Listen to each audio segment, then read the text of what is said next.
welcome back to another episode of God Built This Podcast. I'm your host, Maxine, and we're on episode 255. Let's start off with this Carlee Russell situation. Because immediately, as soon as I saw one Instagram story about it, and I was like, huh? It just didn't make any sense to me. Because first of all, yes, it's great that someone who has been reported missing is found to be alive and seemingly well. But how is that? Tell me the stats for that. It's not typical, though it's embraced and it's encouraged and you want that to happen, but the details of the story is not adding up. The details of the story are not adding up. So I want us to start off from the beginning. Okay, so this woman name is Carlee Russell.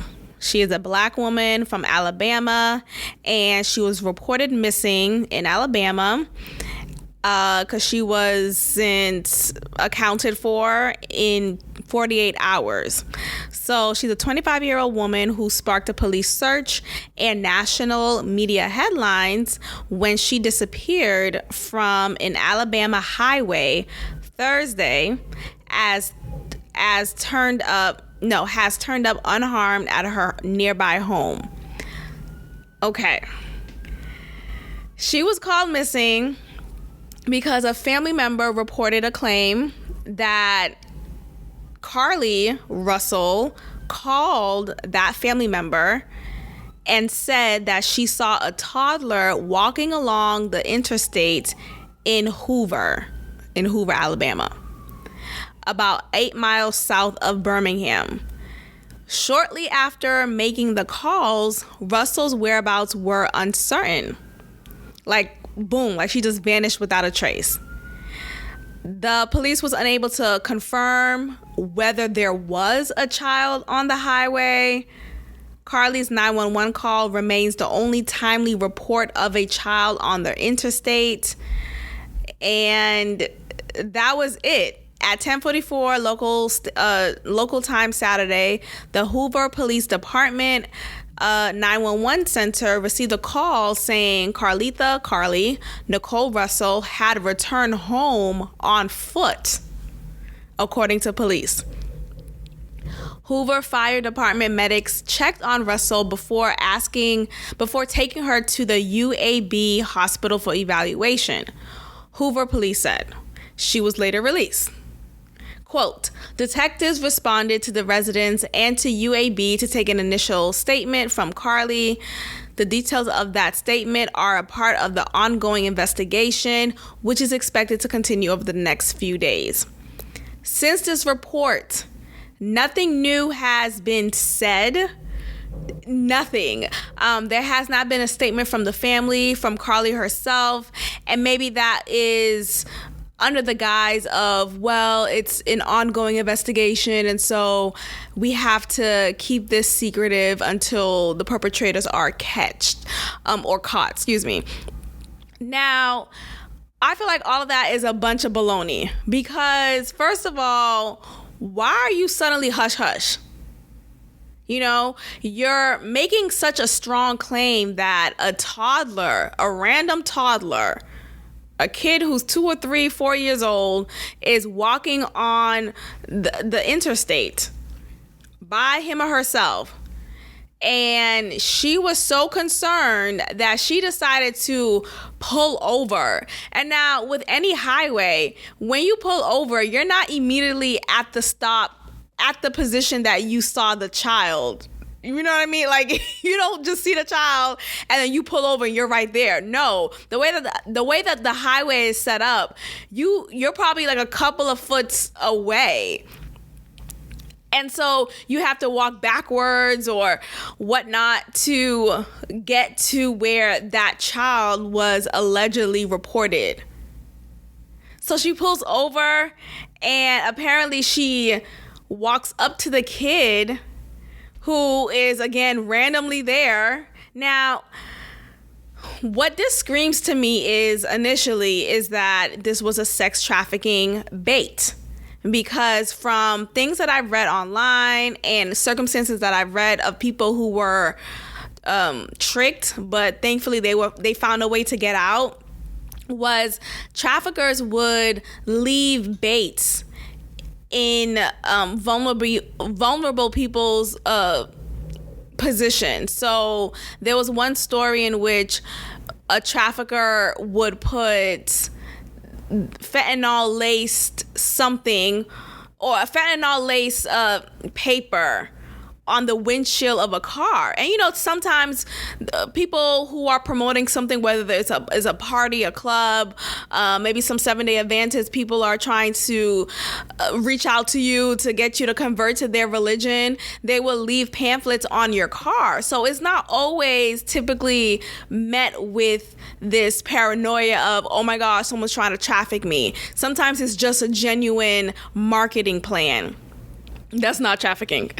So there was a case in which I read when someone picked up the paper from the windshield of their car, and shortly thereafter, that person who took the paper off the car, dropped it on the floor, as that woman was driving, is not feeling well, right? They're feeling some symptoms of feeling just inebriated, intoxicated, all of that. So she pulls over, and at that point, that is when the trafficker who was following the person all along, who was following the woman all along, would go in for the attack. Now, something like that is an obvious sign of how a trafficker could trap a woman who is vulnerable, who is alone, and who just genuinely thought this was a random piece of paper.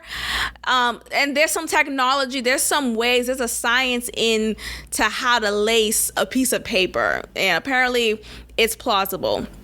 So that is an example of a bait tactic for sex traffickers, human traffickers in general. Now, with a whole toddler, that is another bait. I know examples of people who were convinced that this random child was random and out alone in the woods or on the side of the road, and being the good-hearted, great Samaritan that this person is, decides to pull over and help said child. And then boom, attack from behind, you're dragged into a white van, and now you're a trafficking victim. So in the case of Carlee Russell, I think she is initially I thought this was an example of some bait, some trafficking bait. Now, further information after reading and watching different videos, now, unfortunately, I am starting to believe this was all a hoax. And now one may wonder, why would this be a hoax? Why would you lie about being missing? And I don't know. Everyone's different. I mean, some people have these mental hangups and handicaps, and I can't speak to someone's mental capacity. I really can't. So as normal as she may look in the pictures that we see of her, who knows if she was just a lunatic in the head, and she may have been struggling with something and she wanted some attention. Who knows? But the hoax excuse may be plausible as well, because there is a video footage, and at least the angle of this video footage of her claiming this is where she saw the toddler. There is no picture of a toddler, of a little person, of anyone. Because another theory that I read was maybe it wasn't a toddler, maybe it was a little person, right? Which is like, dang, these traffickers really go out their way and find a little person to appear as a toddler. And look, I'm sure these things maybe is an actual occurrence, but this is hilarious though. So anyway, there in the video footage, this is a TikTok video. And I don't watch TikTok, But the clips, you know how TikTok is pretty, you could transfer it to other social media platforms. So I saw it on YouTube. I saw it on Twitter. And in the video, you don't really see any resemblance of a child. You see a darkness in the video. It's nighttime. And sure, you have lights in the car while you're driving, but like, can you really make out if, oh my gosh, that was a child right there, and let me pull over? You know what I mean? So there's that. And then there's this, there's also the idea of, well, if she saw a toddler, how come no one around her, no other driver who happened to have been on the same road at the same time, saw something suspicious also? Maybe saw a child also and could corroborate with her claim, if that's the case. But no one else has come forward with supporting reason at all. And you also have this woman who is suddenly mute. How are you quiet? If you have just been freed, quote unquote, from predators who took you in as you was trying to be a good Samaritan, by rescuing a random kid on the road, why wouldn't you be like, I'm so I don't know, like, typically it doesn't make any sense. Because what's that girl's name? That white girl who got captured in her home, in her bedroom, by this religious nut who used to work at her house. He was hired by her father. Was it Ann Smart? Something. Her last name was something Smart. And he captured her, and she lived with him for some time until she was finally rescued. Shortly thereafter, there were so many news sightings and reports and interviews of her talking about her freedom, her experience. Like, it was instant news. This is instant news. You don't suddenly be like, oh, because it's an ongoing investigation, we're going to just kind of keep the details hush hush. And Smart, right? That's what I'm talking about. Let me type in real quick. Was it Ann Smart? I don't think it was Ann Hart. A blonde woman who got kidnapped. It was something Smart. Hold on. This is bothering me. Elizabeth Smart. There we go. Elizabeth Smart. Okay, that story was crazy. It was crazy. And I'm sorry that we live in a capitalistic society, and maybe I'm not sorry, but the point is, this is also a point of getting some capital, right? You get exposure, right? And so say if all of this did happen according to what she said, and she got freed, that's amazing. She could capitalize off of this trauma. You can. Like, why not turn a frown upside down and make some money off of it? Maybe you were struggling and your 25-year-old self needs a come up. Maybe this was a great opportunity to do that. And it just happened through this traumatic point and you survived. You could turn this frown upside down. So there's that. And then I just think of the statistics of a trafficker suddenly just, was it 2 days later, 48 hours later, they just drop her off near her home? First of all, how did they know where she lived? Or just the vicinity of her home? Did she know these men? What? It doesn't make sense. It doesn't add up. And she's just walking home after 48 hours. What? I don't know. Someone who I had a quick correspondence with online said that they live very near to the location in which this allegedly took place. And her response was, this didn't happen. I don't know why she said it so indefinitely, but she was just basically like, this didn't happen. And she believes it was a hoax. She says she's here in Alabama, about 15 minutes away from Hoover, and she says, something's reading the correspondence that we had. She says she shows back up at home, and we still don't have a description of the kidnappers or car. Exactly. We don't know were they driving an SUV, a Nissan of some sort? Like what? That they abducted her in or any info as a matter of fact. And so I asked a question, I wonder, why would she fake this? Because I was immediately on the position of, oh my gosh, she was trying to get well, not even trying, she did get caught. Like, so say if my initial theory of this was a sex trafficking bait, then she got baited in, because apparently she was allegedly missing for 48 hours. So she got captured, but then released, which is just not, that doesn't happen. It does not happen that way, especially in the way that it is being told. You don't have kidnappers just dropping you off near your home and you're free 2 days later. All they needed was just 2 days worth of you know what I mean? Like, whatever they want to do with you for 2 days, and it's $1 billion business. It is $1 billion business. You don't just wash up someone in 2 days. No, you get your money's worth more and more. Unfortunately, that's how the business goes. So it doesn't add up that she would suddenly get freed like that.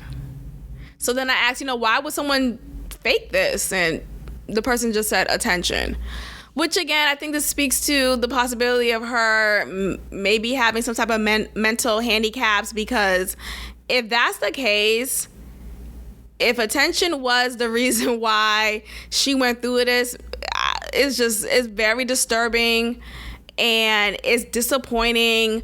And not to bring the whole race thing into it, but being that she's a Black woman, I feel like, just knowing that in the news cycle, we don't see enough reports, enough consistent reports of Black women who've been missing, and Black girls as well. We don't see that. We don't see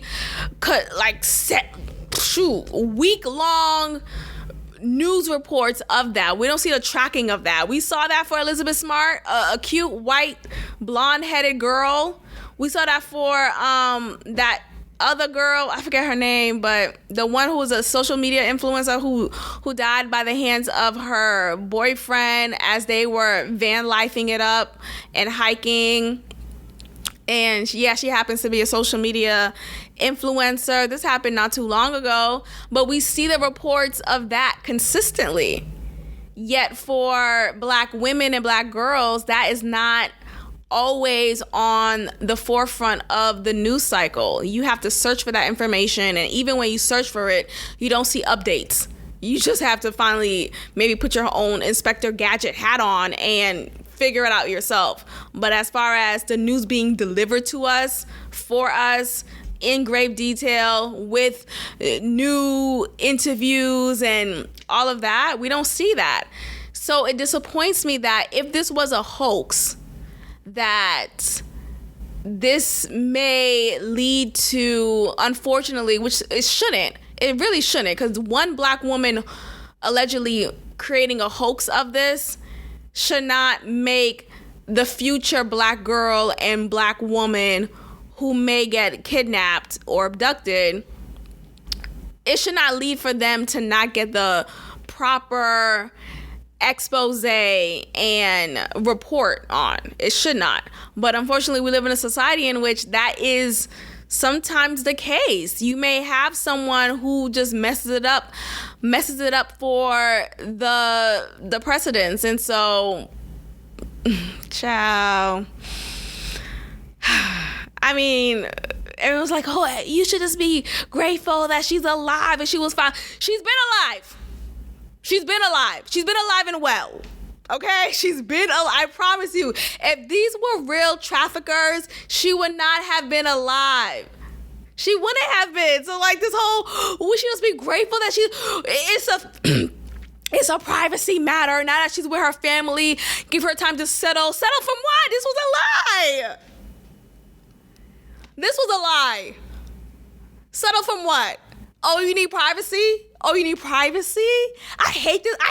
No. If you bring public resources, tax dollars, I'm paying, or the citizens of Alabama, technically, are paying for the rescue, for the investigation of this woman.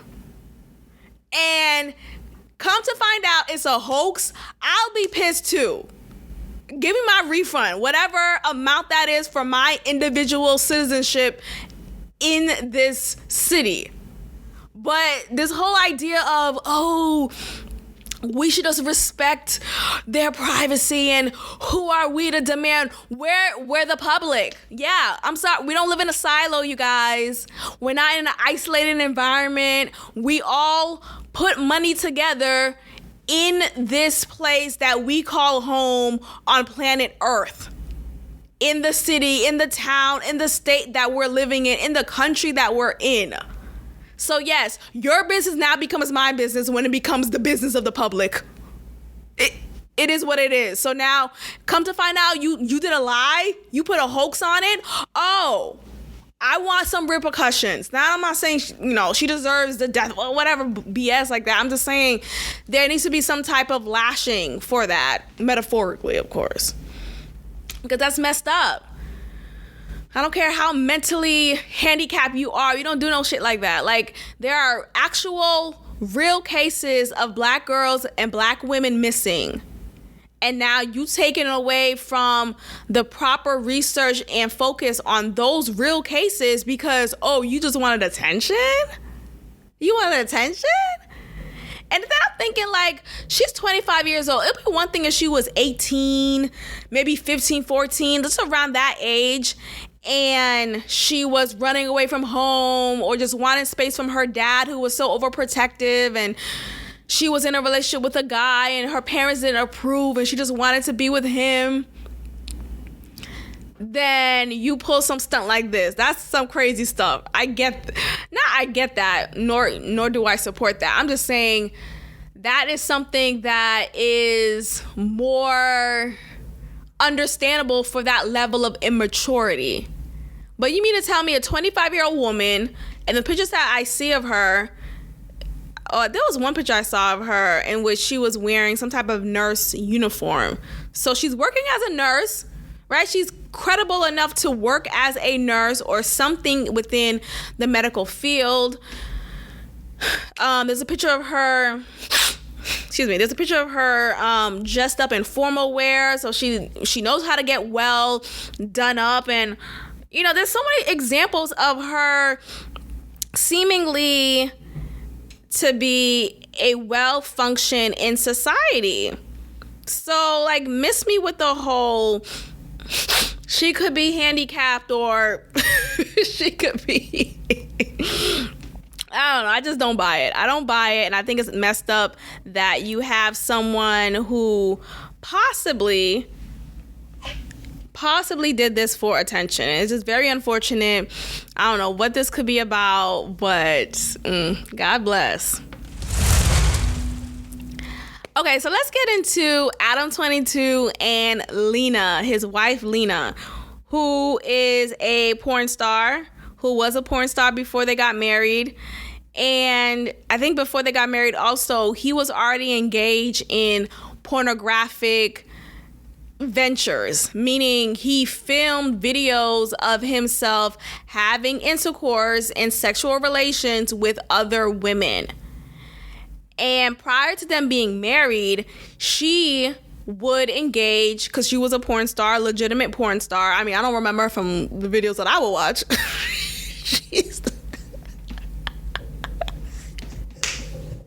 I don't remember her from the videos I would watch or engage with, but the point is she is a legitimate porn star according to what has been said. So prior to them being married, she was already what she was. She already was in that profession. And apparently before they got married, she only engaged in girl-on-girl actions. So only lesbian type of scenes. That's it. She's never engaged with scenes with a man. Never mind a big black, finish that off. So shortly after they got married, she engaged in a scene, not even a scene, a whole film with a BBC. Look it up if you don't know what I mean, okay? I'm not going to keep on saying so many inappropriate words on this podcast. But you know what I'm saying. And he's a big black, very... You know what's interesting? I was watching this porn doc on Netflix a couple of weeks ago. Well, more than a couple. I'm trying to be very more... much more intentional with the word couple. Because couple means two. And I think sometimes we use, just as a collective, and even myself, of course, use that word more than two. We mean it for, 4, 5, just definitely plus two. And that's not the meaning of the word. It's just really two. Anyway, I'm just saying that for myself. So... I watched a documentary on Netflix about porn and the industry and the different actors in the field and just how they deal with being a porn star, and I'm gonna say P-star, okay? Just FYI, because I know that, I don't know, I'm trying to get monetized at some point, so... P-star, y'all know what I mean. So P-star, so there's different variations, right? So whether you have an amateur or a credible veteran in the field, and it's also from a male and female perspective. I didn't see any gay shit on some men on men, so that wasn't shown in the doc, but you see a lot of experiences from women who would engage in girl-on-girl action, while the men featured in this doc, they will engage in man-on-woman action. And there was one guy in particular, this black guy, who was well-built, very country Bama type of man. And I've seen these type of men before. I remember in undergrad, there was one guy in particular who was just so big, and of course he played football. He was just so I'd never seen a big guy like that before, and I feel like Southern men and Northeast type of men, from Boston, New York, that area, Connecticut, they just look totally different. They look totally different. Anyway, totally different. Anyway, so what was I gonna say?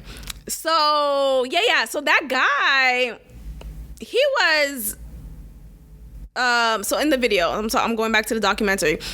He was very much a doof. All he had was his very monstrous built, big back type of body. But as far as articulation, as far as just intellect, it was is there a brain in there? Hello. Nothing was there. And it was really weird. So, but anyway, so he was in this documentary and just pumping and boom, boom, boom, jacking off, all this, he was a whole P-star.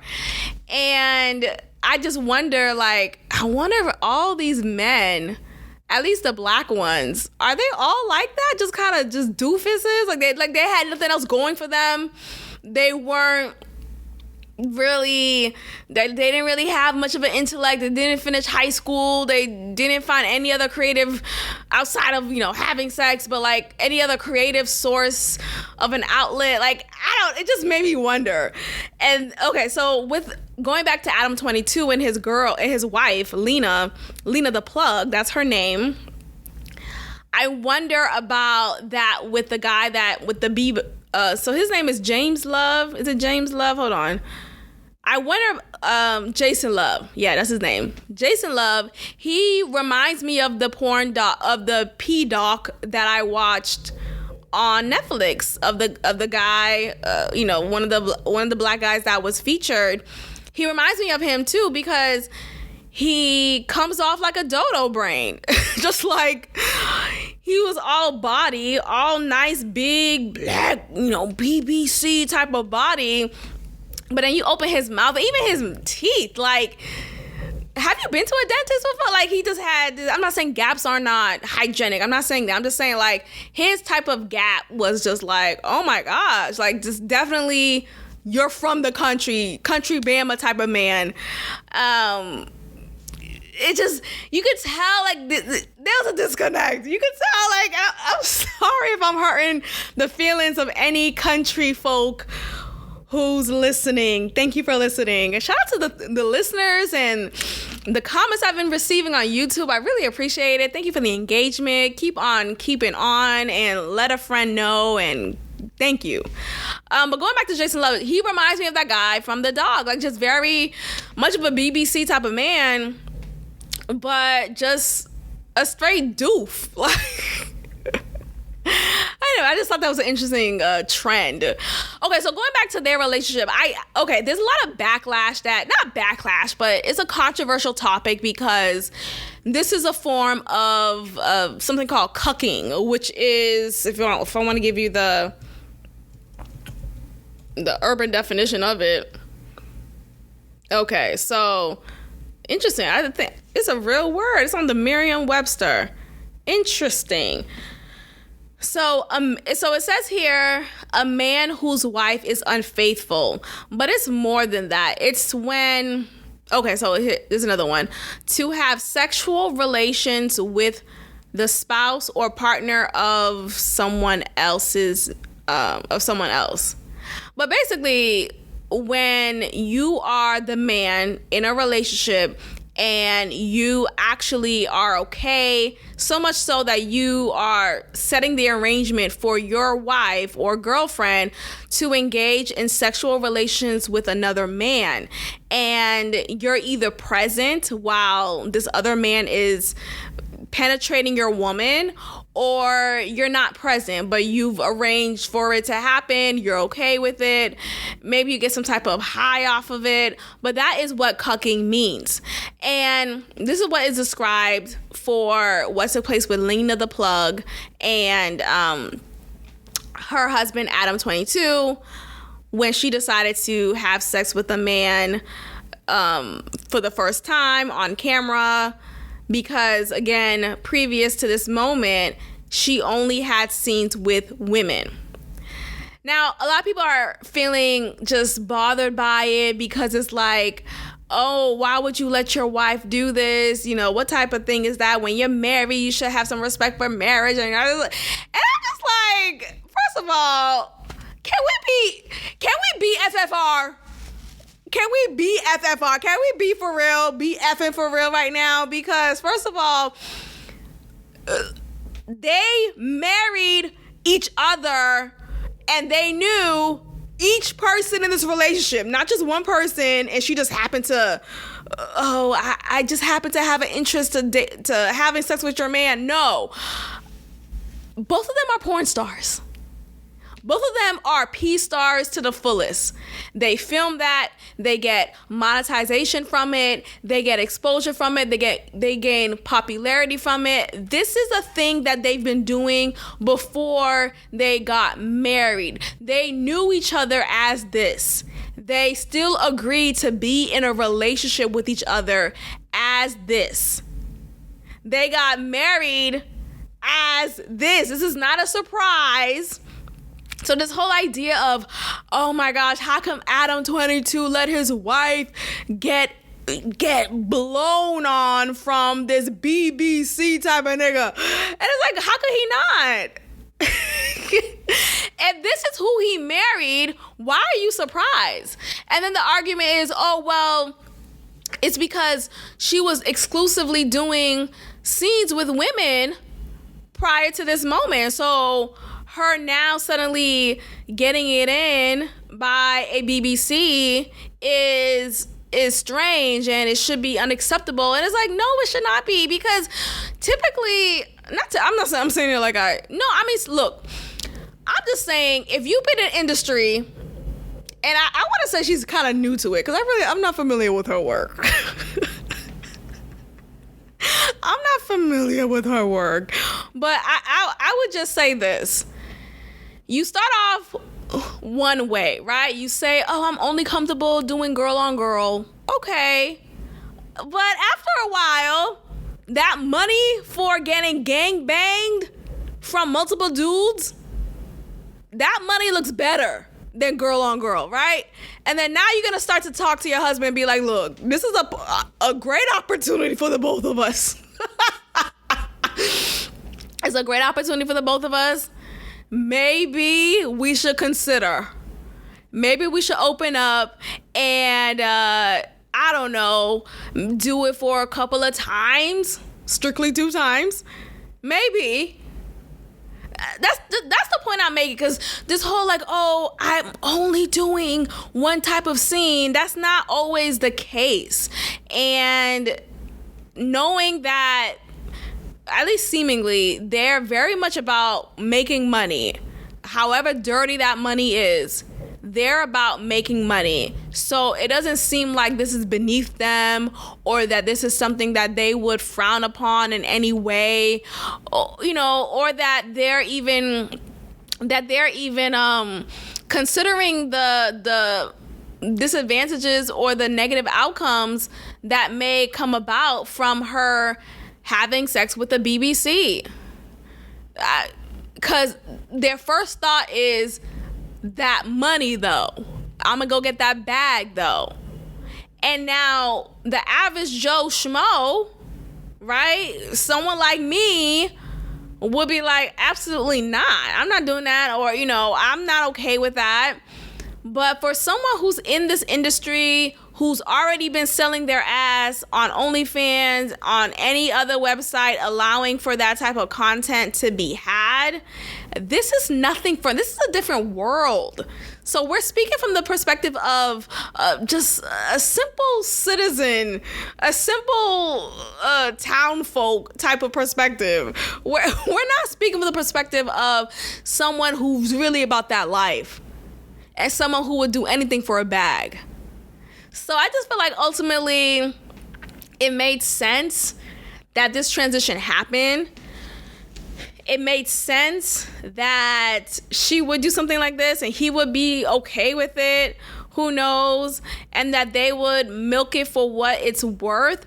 The constant exposure and the built up prior to the but prior to the film, the flick being released, and even afterwards, the hype of it.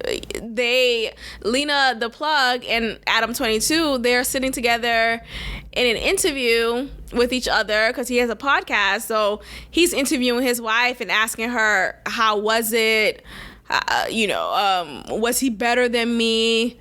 And she's being honest, and she's saying how she was sore for a few days afterwards, and she had to kind of gain her composure back, and maybe she'll do it again. And they were having a very honest conversation.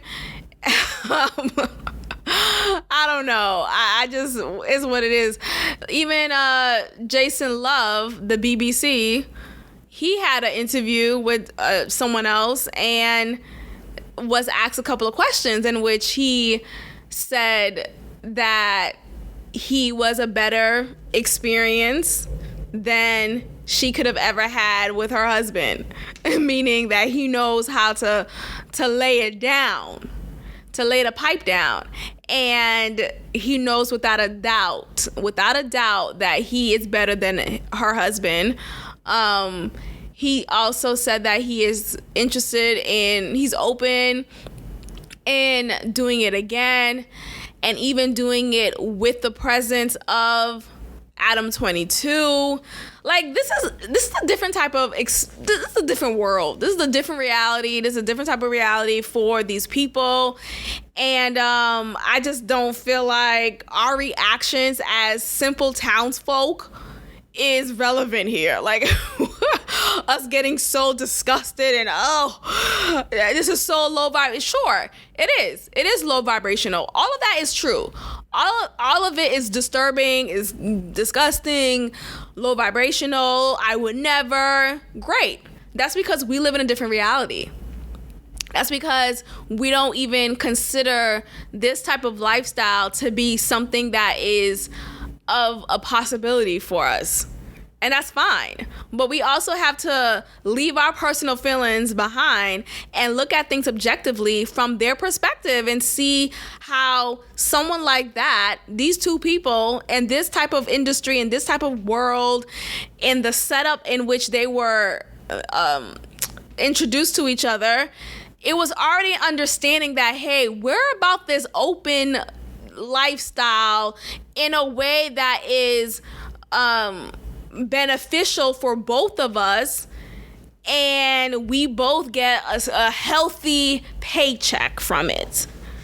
So I just feel like, coming from that perspective, I understand how this thing could happen. I don't feel no type of way towards them or any type of way towards them because that is something that they would do. Like, that is in alignment with who they are or who they've shown themselves to be to us in the limelight. So I just feel like it is what it is. I support it. Like, no. No, but it is what it is. Let's move forward. I recently watched with Freckles Bay, hey babe, Sound of Freedom, and my God, today. I know last episode I talked about the movie and the backlash that it received, and I just read a couple of different reports from it or about it, and just recently, after the recording, I watched the movie and experienced it for myself. And it's definitely not an easy watch, right? Like, this topic of child sex trafficking is not a water cooler conversation. You don't really have this topic with someone who you're casually conversing with at a bar, unless that person's on your wavelength type of thing. But typically that's not a conversation that you have casually. It's a heavy movie. I am just so disturbed with the ways of the world, and it enlightens you because it enlightened me because it made me realize how profitable of a business it is. And I'm not saying it like in a business type of fashion, like, hey, this is why you should, no, that's not what I'm saying. I'm just saying, like, there was a line in the movie, and I can't remember it verbatim, but basically how, when you sell drugs, typically it's just one sell. Like, you can't resell the same gram that you sold. It's over. You just sell it one time. But when you sell a human being, you can have that person sold for up to 4 times, well, at least probably at least 4 times in a day, or maybe up to 4 times in a day. And the point is, with humans, you could repeat that. But with something like something that's synthetic, something that's a drug, you can't repeat that. You can't make more of a profit on that as you would on a human. And that just opened my mind to, wow, this makes sense how it's a profitable business and how it is so successful. And it's disturbing that is the reality of it, but that is the reality of it. And there's a lot of red flags, like, and I don't want to victim blame, like, the parents, of course. I think parents, just like, again, like, these conversations are hard to have, and you don't even want to entertain the idea of a neighbor, someone close to you, possibly being someone who may put the life of your child at risk and in danger. But because of that fear of wanting to have those conversations, you are also being naive and not being paranoid enough to protect your child from said danger. So in the beginning of the movie, spoiler alert, I'm not gonna give everything. It's actually a true story. So if you've been watching the interviews for the movie, you could probably get a grasp of what the movie will cover. Obviously, we know the topic of the movie being that is of child sex trafficking, but the details, the minute details are important also. So in the beginning of the movie, it starts off with this young girl who is singing in her bedroom, and you could tell that she loves to sing and she finds enjoyment from it. And she was apparently approached by this woman who is an actual Miss Universe, some type of pageant she did in Colombia. But she was like Miss Colombia in the universe pageantry. So she was approached by her, and the woman decided to follow up, because after you approach someone on the street saying, oh my gosh, you have a great talent, I want to speak to your parent and, you know, make this happen, and I have this opportunity for you, yada, yada, yada, right? So she approaches, so she knocks on the door of the young girl's home and introduces herself to the father, explains who she is, and she's saying how, yeah, your daughter could be a star. She sees so much talent in her. And at that time, she didn't know the girl had a brother. And at that time, the brother was came home right in that moment. And she looks at the little boy, who was much younger than the little girl. He looks probably like 6 or 7 years old. And he's such a cute, oh my gosh, he was so adorable. Like those ears, the cheeks, oh. And I also think about, like, with kids in these traumatic ass roles, how do you even prepare for that? And not even that, how do you even recover from that, right? How do you snap out in your brain that this is no longer, this is not real, this is a scene, right? And then when you're done filming, how do you snap out from, this is no longer something I have to, like, practice in my head, or this is not a real experience, I could go back to being a regular kid now. Anyway, so the little boy comes home. The lady who's the recruiter, she looks at the little boy and she's looking at him like, oh yes, like boom, cash, ching ching, like we got him, like this is the perfect opportunity, these two kids are so cute, and this is a great way to make more money. So then she suddenly says, oh, your son could be a great model too. Like suddenly it's like, wait, you was focused on the daughter and now you focus on the son. Like, but you came here for the daughter, talking about she has so much talent and she has a great voice. And now suddenly you see the son and you're like, oh, he's cute. He could be with me too. I feel like right then and there, the parents should have been like, wait, what? You came here for one thing and now you're looking at both of my kids. Immediately, I would have been just like, where is your focus? Like, how are you just simply opening your gears to both of my kids when you came here simply for one of them? That would have turned me the wrong way, because it's like, are you really serious about whatever business that you're promoting and opportunity that you're presenting for my child, my daughter in particular? Anyway, so the parent, he's a single father. We don't know what happened to the mother, but he's a single father. He is supportive of his child, both children. And he's like, okay, well, let's explore this. He agrees to meet at this location for their audition.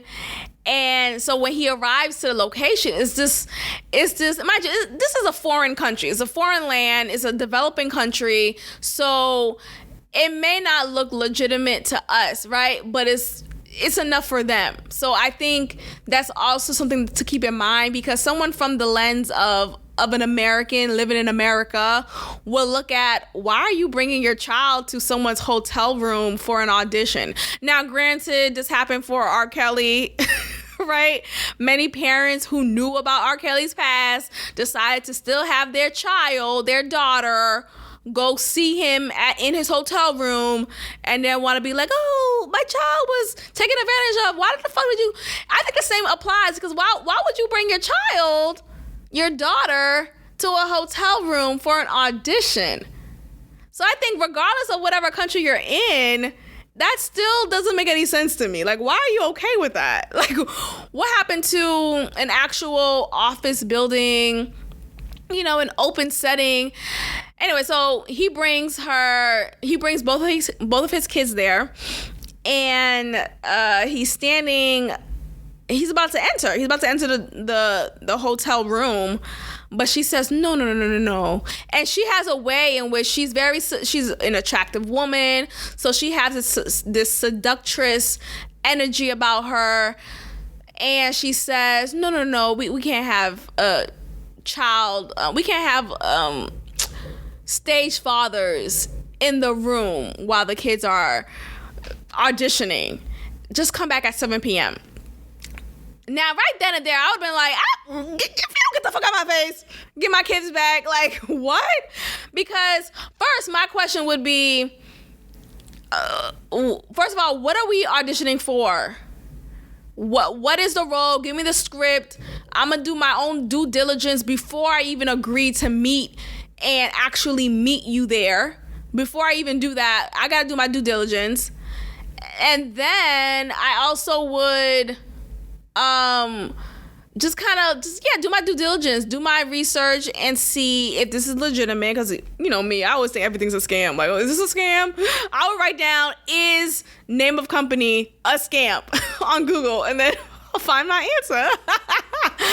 Anyway, but yeah, and then him walking up there, because the way that she interceded between him entering the room and the room itself, he couldn't really see if there were already kids there, and there were. Come to find out, there were already kids in the room, and he couldn't see if there were other adults there. He didn't see any of that, so he wasn't able to even scope out the situation. He wasn't able to scope out the environment at all, and so it was just like, if you don't get to open this fucking door, right? So there's that. And I don't know what time he dropped them off. Like, I don't know was it at 5? And she's like, oh, just come back in 2 hours, 7 p.m. And in his mind, he's thinking, okay, sure, no problem. Or maybe he dropped them off at 1 and it was going to be like a 6 hour, which I still think is weird. Why is the audition 6 hours? But if it's a 6 hour audition, he probably thought, oh, okay, instead of me waiting 6 hours, I'll wait at home, or I'll go somewhere else, get some work done, and take a nap or whatever, and then come back in 6 hours to pick them up. Because I feel like if it was just 2 hours, I would just wait right then and there. I would have waited right. If I couldn't go in, if I was okay with, which I wouldn't be, but if I was okay with not entering the room and being there physically in that proximity, in that close proximity of my children auditioning, I would have waited in the hallway, sat down on the floor, and there was no chairs outside. There was no expectation of parents waiting in the hallway. So it just made me wonder, like,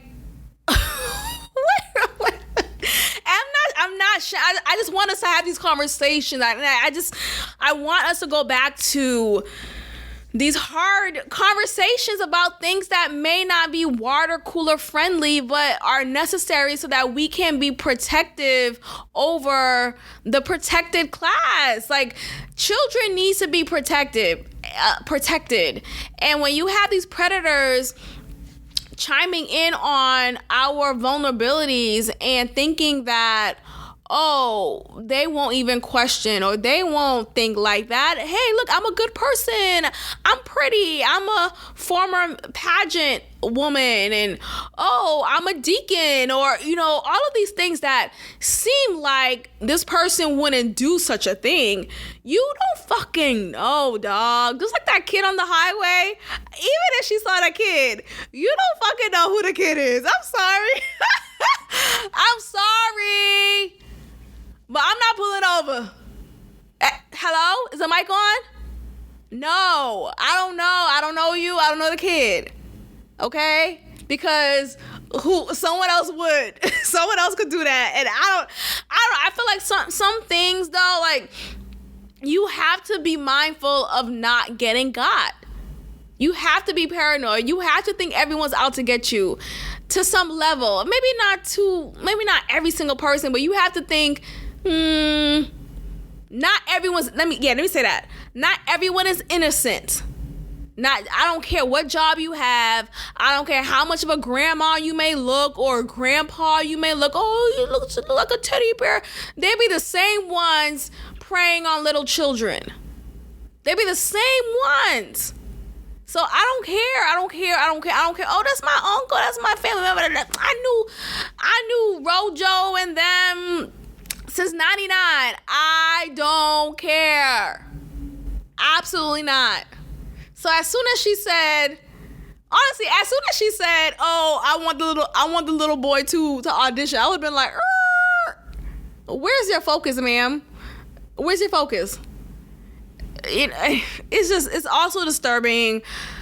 I still think it's necessary for us to watch, for everyone to watch, because these situations, unfortunately, that was a necessary moment that needed to be had for it to be used as a cautionary tale, so that parents now, maybe some parents who've been very just like, oh, who doesn't even think like that, or who doesn't even let their mind go far into thinking and believing that there are predators out here in any form, in any appearance, out here to get your child, to get your children.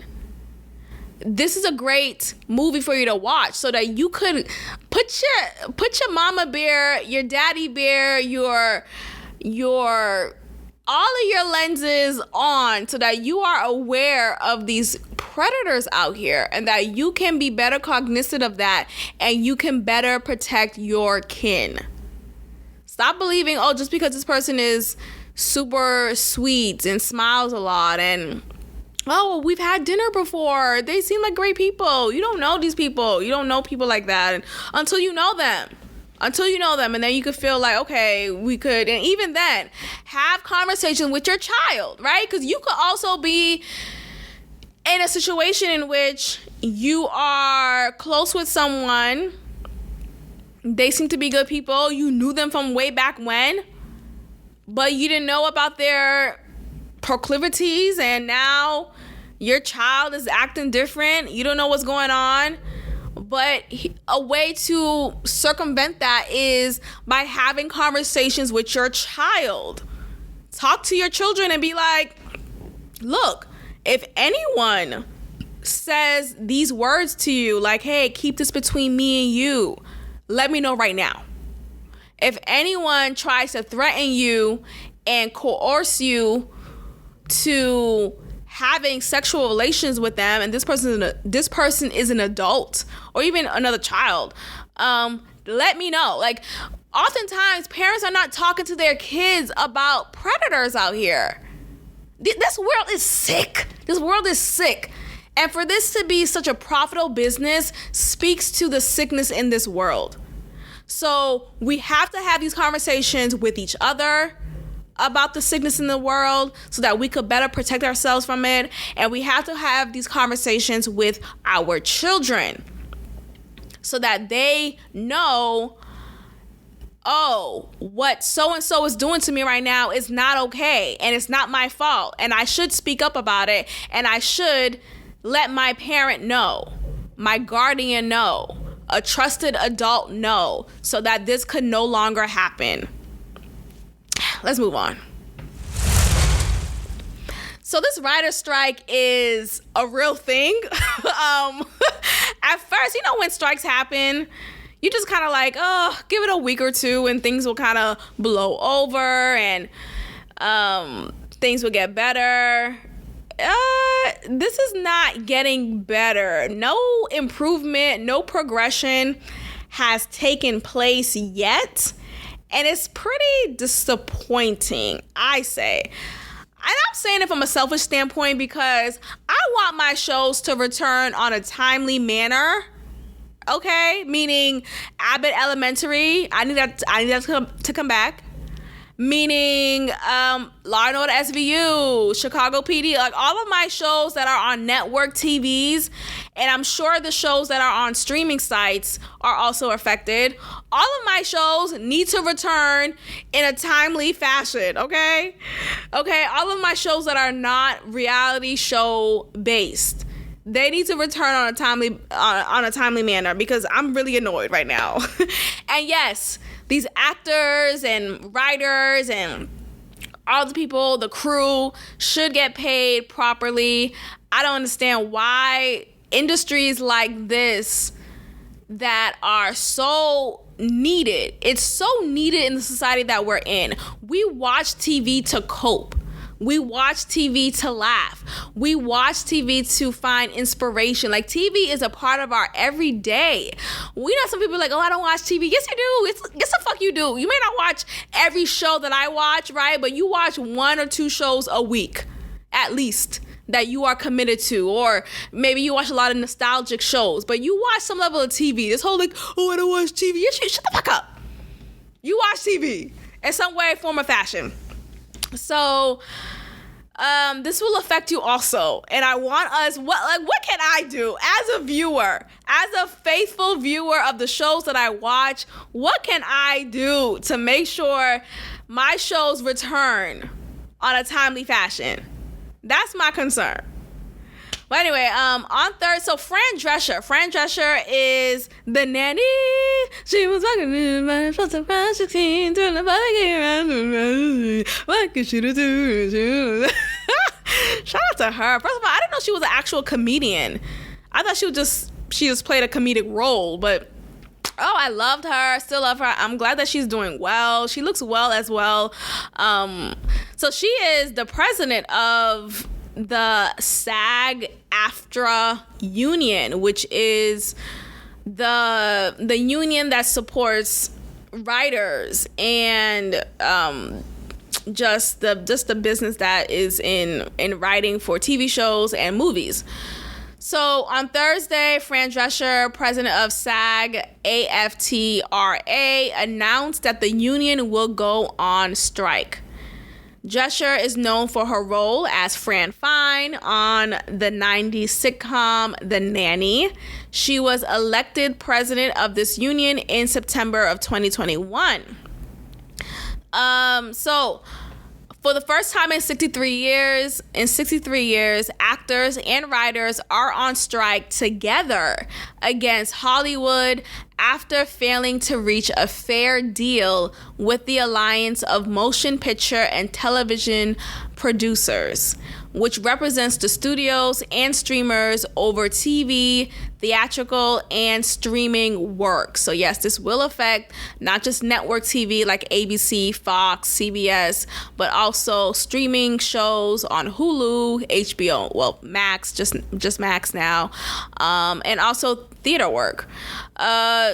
Theatrical. So theater as in movie theater. So any big motion picture work. And it's a disappointing time. I really do. I find it disappointing. I do want my shows to return. And it is disappointing that these people are not getting properly paid, and the structure for payment for folks in the industry of writing and acting is just completely laughable. One of the main star from the show P-Valley, she released a video of her sarcastically being excited to open a check that she received in the mail it's a residual check. from her role in the show P-Valley. And we see the check, and it's worth 86 cents. And I just don't understand why. Why? I don't understand why. Why is that? Why is it that she is only paid that much, or that little? Excuse me, that little. And I don't know. It's just it's very disturbing that she as well as many other actors and actresses and writers are getting paid shit for their role in something that is consistently being consumed by viewers such as myself. Like, I am very disturbed. I'm disturbed that this is the industry that they're in, and the type of respect or lack thereof being done for them is just proper. It's handled this way. I do hope that this can get, as you know, I do feel like I would love for this to be handled quickly, but it's been some months now. Like, I've heard of this strike a few months ago, and the fact that it's still a strike and no agreement has been made. And there's actually a video in which Fran Drescher is calling out the president from the, what's it called? The president from the motion picture and television producers, the president from that section, whatever. He was saying basically, like, don't take these people seriously and just wait. They'll tire out, and basically don't give in to them. Who cares? And not even considering possibly, hopefully, rearranging some deals and packages to ensure these people are properly taken care of. So she called out this person and was really calling him to shame for his lack of care. And hopefully this can continue to put a light in their ass, and they could actually move accordingly, and this could be in favor of actors and writers in the field. So God bless. I think also the use of AI, artificial intelligence, has been a threat to real people in this industry, and feeling like they are being replaced and not really needed, right? Like, oh, I'll just have AI write this episode. I'll just have AI write this scene or write this whole movie plot, this whole movie script. And we are constantly moving in a direction in which we care more about robots than we do about human about human beings. And it's just disturbing. It's disturbing that we can't find a boundary and actually care for the respect and talent and authenticity from the people who are flesh and blood, flesh and bones in this industry, just in the world that we're in. It's just, oh, AI will do it. AI will take over. I was at a freaking Walmart the other day, and I only saw the self-checkout. I only saw that. There probably was like 2 or 4 actual real people behind a registry or register or whatever. That's it. But everything else was taken up by a robot. The robot did it. The robot, you self-checkout. And it's just the times that we're in, man. It's just, we have to find a balance between using AI and being used ourselves, or just being the ones to create the service and being the ones to do the work. But anyway, let's go ahead and end it here. Thank you so much for listening. Make sure you are leaving a review. You tell a friend to tell a friend. Be subscribed on whatever platform you are listening to this episode on, to this podcast on. And I thank you again. Thank you for listening and telling a friend, leaving a comment, leaving a review. And I will check in with you all next time. Check in with you. All right, goodbye. Bye. Next time. Peace. Thank you for tuning in to another episode of God Built This Podcast with your host, Maxine. If you liked it, leave a review, share, and subscribe. God bless.